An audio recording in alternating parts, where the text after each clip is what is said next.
Teachers deserve to be paid £1 million a year. It should actually be the highest paid profession in the world. Completely. And the younger the kids are, the more they should be paid. If I have to write something like to the girls' school, then I might chuck it into a chatbot and say, can you tidy this up and make me sound like a grown-up? You don't think you could do that on your own? No. I'd also like the AI to really, really take a step back out of the creative industries. I swear to God, nuance is going to be lost in storytelling. This episode of Miss Me contains some very strong language and some adult themes. Welcome to Listen Bitch. Welcome to Listen Bitch. Hello everyone. Hello Lily. Hello everybody. Hello world. It's time to get cozy, really hunker down, really get into this. Let's really take this shit apart today. We have no answers, no one does, because today the theme is AI. AI. I to the A to the A to the I. Artificial intelligence, and it's, I don't even think did AI exist when we started Miss Me? Yes. Right, but it wasn't even close to where it is right now, like a year in. No, it's accelerating at an alarming rate or an exciting rate, depending on whichever way you perceive it. How about extraordinary rate? Yes, it's an extraordinary rate. You have questions, we have no answers. Let's go. We have our first question. Please. Hi, Miquita and Lily. It's Lauren from Australia. As everyone always says, love your pod so much. It's just brilliant. Yeah, I'm just wondering how much you use AI in your day-to-day life. I've never used ChatGPT, so thank you so much. Bye. All the way from Australia, Lil. All the way from Australia. Your second biggest territory. That's what they say in the music industry. Your second biggest territory. I don't use it as much as a lot of other people I know. Like, I went out, for dinner with somebody the other night, and then we went to get ice cream afterwards, and we were looking for an ice cream place, and they got out a chatbot and asked it for the best ice cream place nearby, and it told us. And I was like, wow, I'm still like a Google Maps girl. I was going to say, I just Google it. But yeah, people use it all the time. I mean, like all the time. Yes. The times that I will use it will be like if I have to write something like to the girls' school, and I'll write things in my language, and then I might chuck it into a chatbot and say, can you tidy this up and make me sound like a grown-up? You don't think you could do that on your own? No.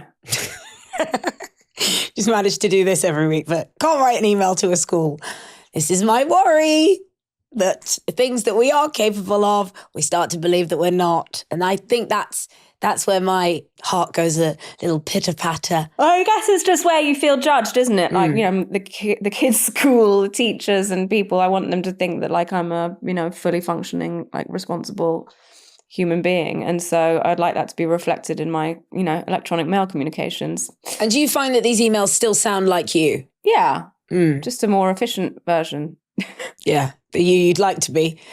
Suleiman, my cousin, we've just got like a sort of business premium version to help with a lot of the kind of backbone administrative work that is part of building a business. And he says that, he likes it because it's efficient and it does a lot of the work for us. But it also butters him up all the time, which he totally loves. It'd be like, great question, Suleiman.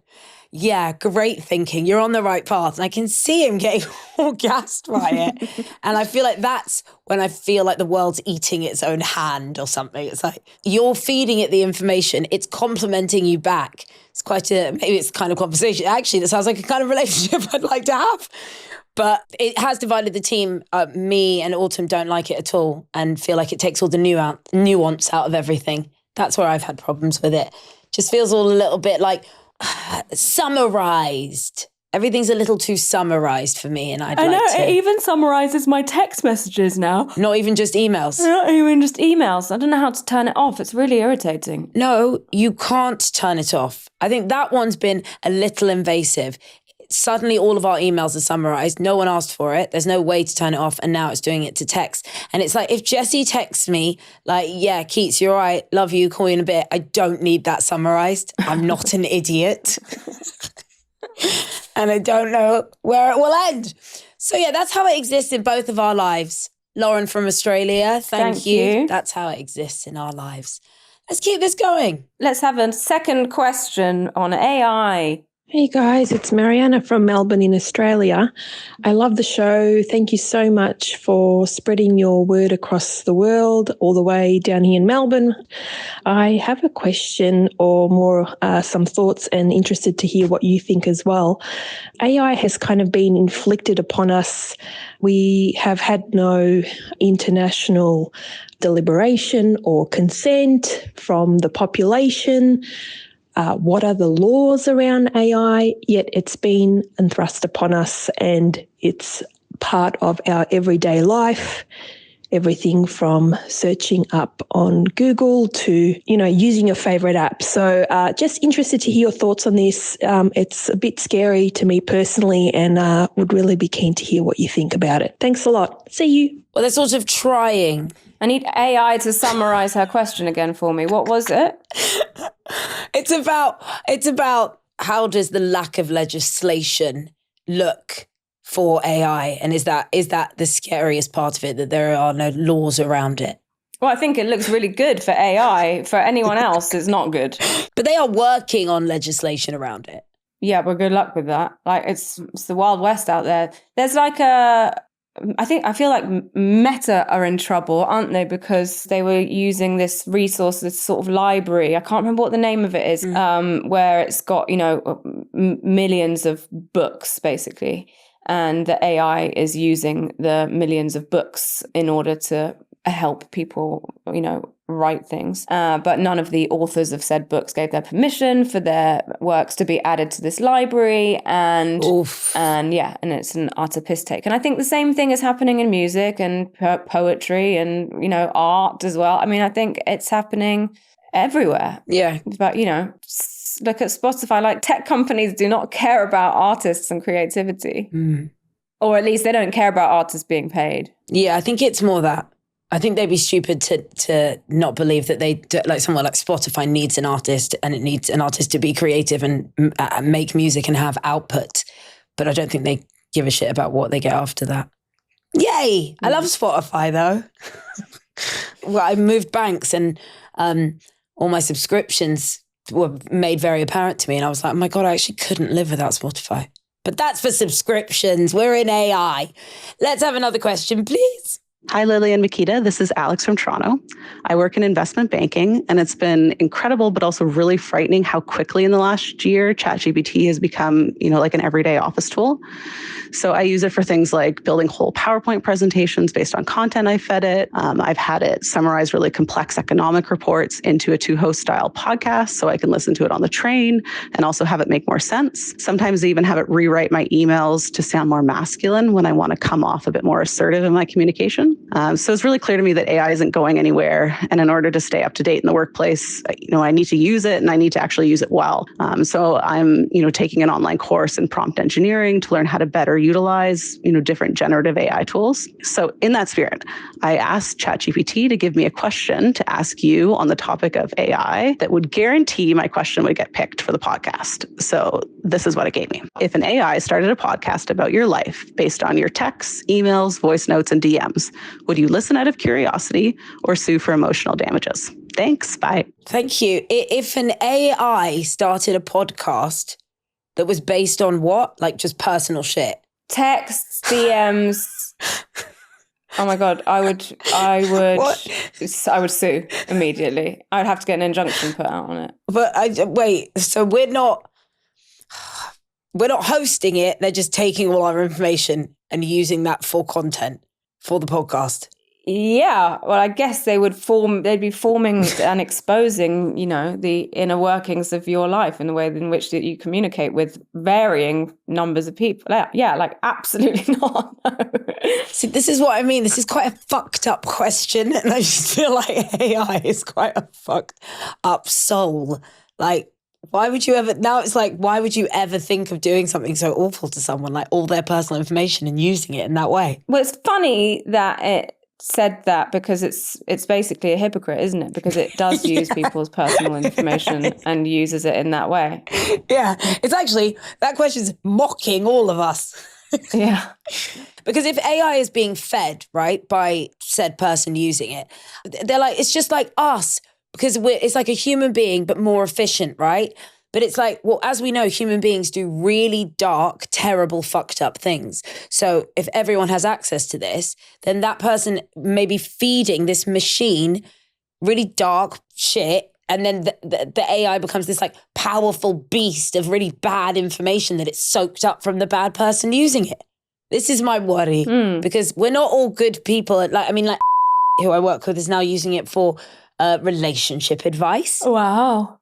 How's that going for her? And she said it's working really well because she doesn't, this is the thing, she feels like she doesn't trust her first instincts that often, and she needs something else to be like, no, this is better. And it's like, really, should we not be trusting our instincts and our gut? I feel like that's quite fundamental stuff. Especially where relationships are concerned. Very much so.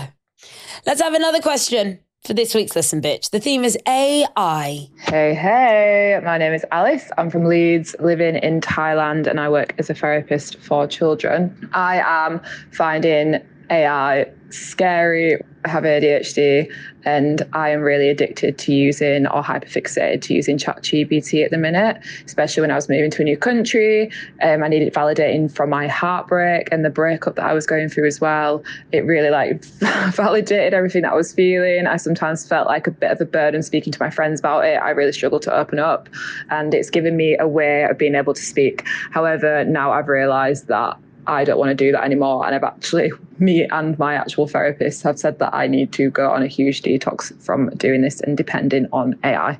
So my question is, how do you feel about AI bots being a form of therapy and a therapy tool, especially for children and young people now as well? I think it is becoming a huge concern and a huge dependent. And I just wanted your opinion on it, especially Lily, with you having children as well. I've never even thought about this. I mean, it's an extension of what we were just talking about with relationship advice, but I've never thought about how kids might use it. Do your kids have access to it? No, they don't. They haven't. They don't have access to it, to any chat bot yet. But you know, it's only a matter of time. I don't know. I mean, I guess like, you know, validating one's feelings can only be a good thing. But yeah, I'd rather that they, you know, relied on their peers and their, you know, family members and their like real human support network. Yeah. I feel like that's going to be healthier in the long run, or not, you know.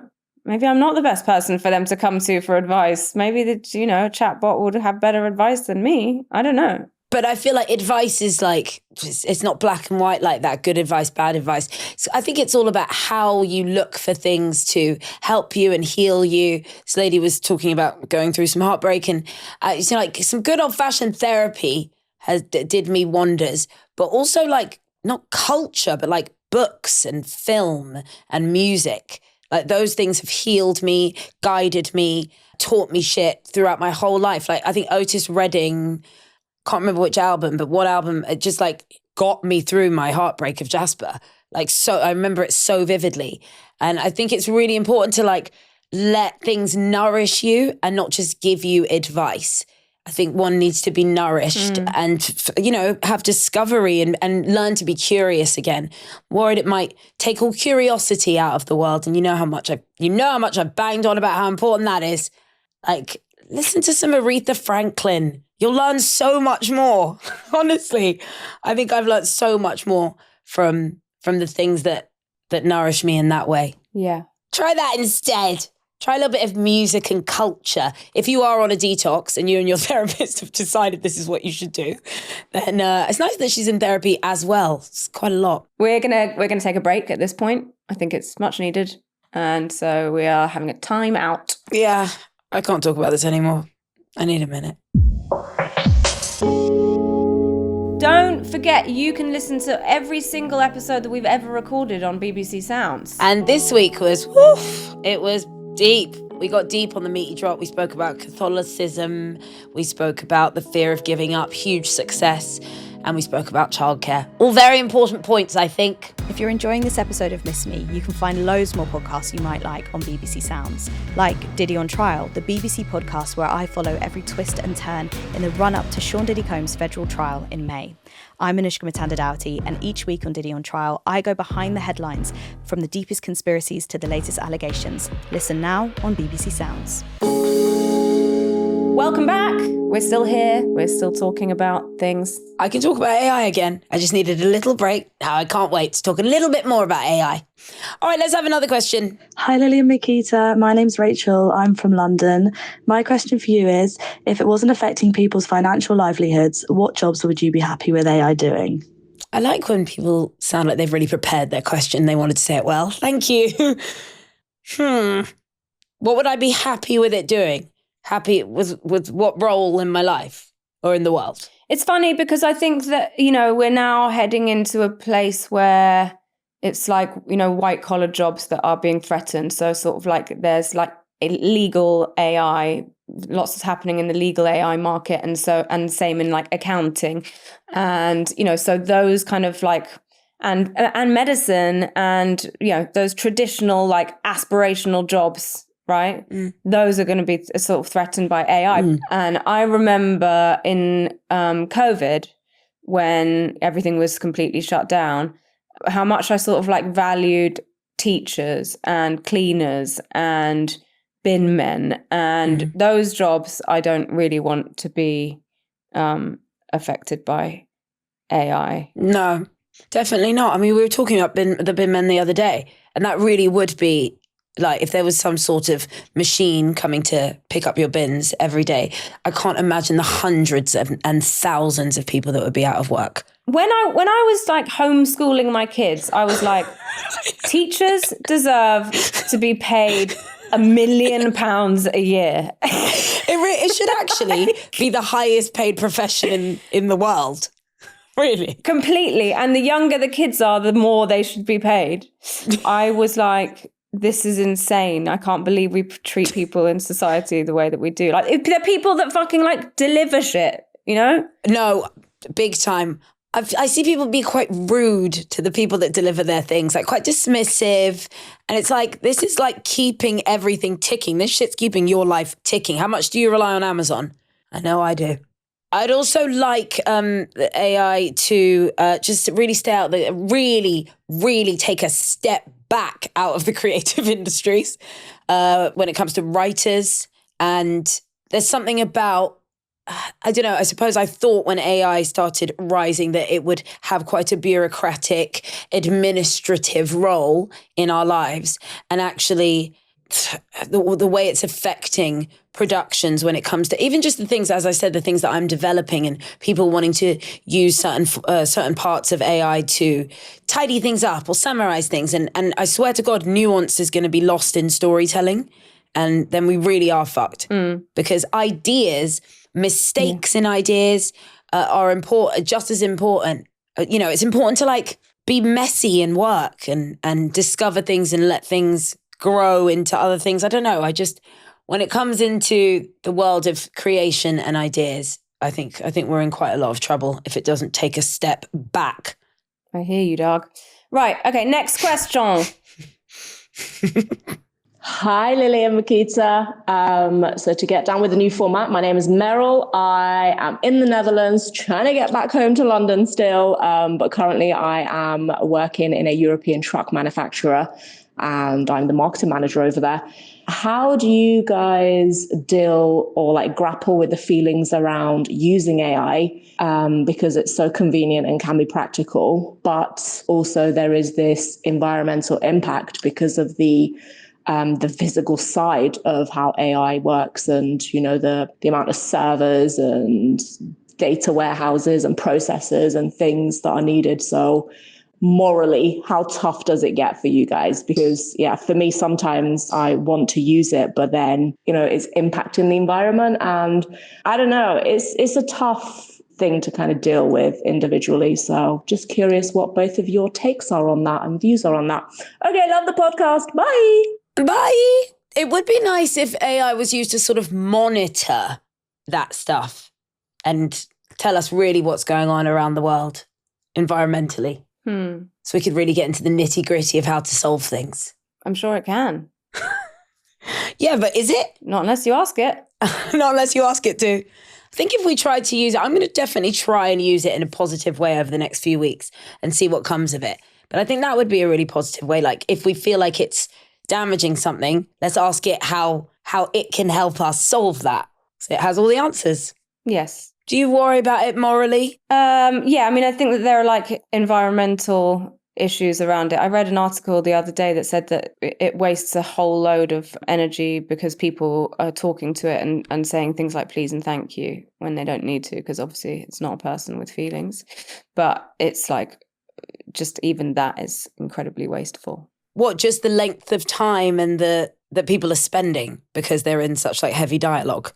No, I just think that like it takes like energy for the AI to process every piece of information that it's getting. So even including words like please and thank you, which are unnecessary because it doesn't care whether you're saying please or thank you to it.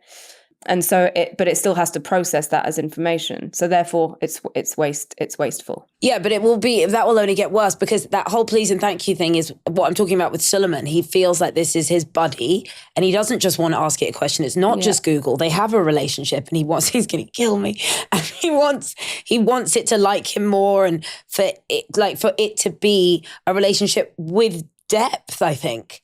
Okay, well, that's crazy and he should stop now. He said he'd never ask it any fashion advice, though. I was like, yeah, could we stop there? But I heard that people can also be quite mean to them, which is truly fucked up.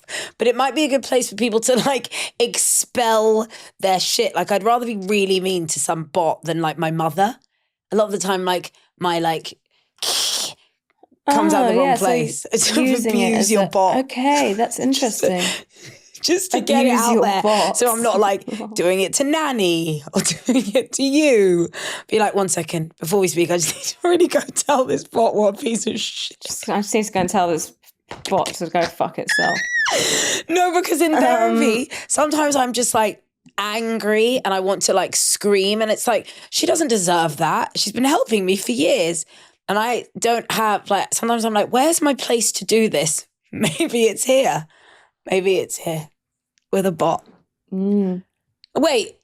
Oh my God, this is so fucked up. So the information that the chatbot will give to you isn't correct or it's not as good? No, it isn't as good. Whatever that may mean. So you're not getting like premium feedback if you're rude to your bot. So if I go tell it's a piece of shit and then I ask it for some financial advice the next week. Yeah, you wouldn't want to do that. Okay. So that's interesting. The fact that you have to be nice to it. So creepy. So creepy. I'm going to start using it in a positive way. I'm going to take all my moral views away from it and I'm going to give everyone an update on how AI has positively affected my life or not. We should have it design the show next week, the meaty drop. So let's have it ask, we'll get it to do 5 subject matters for us to talk about. And the Listen Bitch theme? And the Listen Bitch theme. Okay, yeah, I think that would be easy. Because you know what someone said to me the other day? They were like, you could just ask AI to like make a podcast that sounded like Lily Allen and Miquita Oliver talking about da-da-da-da-da. And I was like, but I don't even know how I'm going to do my job every week. So why the fuck would that know like what I'm going to say? I'd really like to. Okay, so first step, we'll just do this. We'll ask it what it thinks we should discuss in next week's meaty drop. Can you ask it now? No, I'm going to do it closer to the time because something might have happened in the world that it thinks that we should talk about. Okay, very good idea. Should we have one last question in this un-AI'd episode? Hi, it's Yuan here. I'm a financial advisor. That's my job. My thoughts are on AI. Are we fortunate in the current generation that we're in, regardless of age, that we're probably able to spot AI? And what I mean by that is we can spot when it is AI, what's generated by AI, how it's written, how it's seen. We can kind of see the flaw in it. We can kind of almost say it's not human. My concern or my thoughts are the future generation going to be in tune with this, as AI is going to obviously offer a lot more content, information will future generations be able to distinguish, as we are, having not had AI, when they will be growing up with AI? And is that a scary thought? Of course they won't be able to distinguish it. Of course not. Like 23-year-olds, they don't remember a world without Instagram. And they don't really, there's like the past, and then there's the modern day, which their modern day and their modern reality, which is all Instagram. But interestingly, a lot of them aren't on Instagram. Not a lot of them, a household that I know, none of them are on Instagram. Not even I'm not on Instagram. They're just not into it, and they don't want it in their lives anymore. So there might be a world where the next generation gets sick of it and give it up because they've had it for so long. That would be good. Yeah, that would be good. They could maybe be our new leaders. They could be, we're trying to tell everyone to drop it now. You might have to wait for Ethel and Marnie to tell people to drop it. Maybe that's who they'll listen to. Talking about images that you might see on certain, social media outlets or whatever that are generated by AI. My kids are very good at spotting AI generated images. Yeah, but do you know what Phoebe was saying that isn't good though? Like nearly all, like 90% of children's books now, the illustration is like digital and AI. And it's like, don't you remember the difference between like Quentin Blake and Janet and Alan Alberg? Like that was important. You're preaching to the converted, but our grandparents were grappling with the same thing with like hip hop or whatever else. Yeah, the world evolves. What I'm saying is something that really is damaging to lose. I think is that individualism throughout something like as simple as illustration. And that kind of like feeling that Quentin Blake has like held the pen for one of his like scraggly Roald Dahl drawings. And you almost feel the personality of Quentin Blake within that kind of sketch. I still have fantasies about food from Janet and Alan Alberg books. And they would always depict like country, bucolic scenes with fruit and farms and people and cats and animals.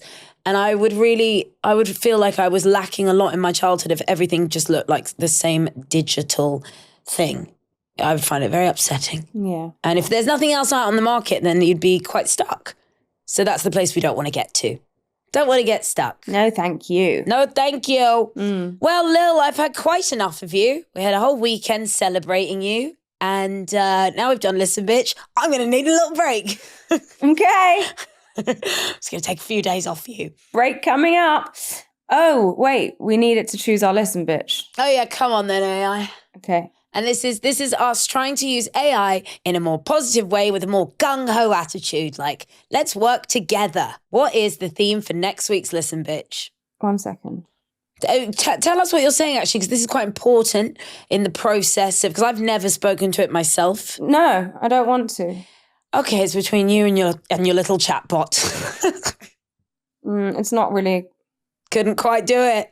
Couldn't quite do it, could it? Okay, yeah, it doesn't. It can't do it. It failed. That's an AI fail. I'd like that to be noted. It is a fail. It doesn't listen to Listen Bitch, that's for sure. Does it not? No. Yeah, go on. What does it say? I said it needs to be more specific, of a more specific subject matter, or like cars or breasts or periods or kindness. And then it said, okay, here we go. 1, Listen Bitch, the politics of breasts. 2, kindness isn't weakness. 3, periods are punk rock. 4, driving while female. I hate it. Can we stop? 5, your friends aren't your competition. Some of these are actually kind of good for like meaty drop, but I'm so happy that we created something in the world that fucker doesn't understand. Well, I think that my prompts probably just weren't good enough. But anyway, you carry on. Don't blame yourself. Don't blame yourself. The theme for next week's Listen Bitch from Miquita Oliver's mind is dancing! Woo! In a dancey dance. Okay, woo! And so you can send your dancing questions or, thoughts, musings, what have you, to 08000 30 40 90. That is 08000 30 40 90. Dancing musings this way, please. See you next week. Bye-bye, people. Bye-bye, Lily. Bye!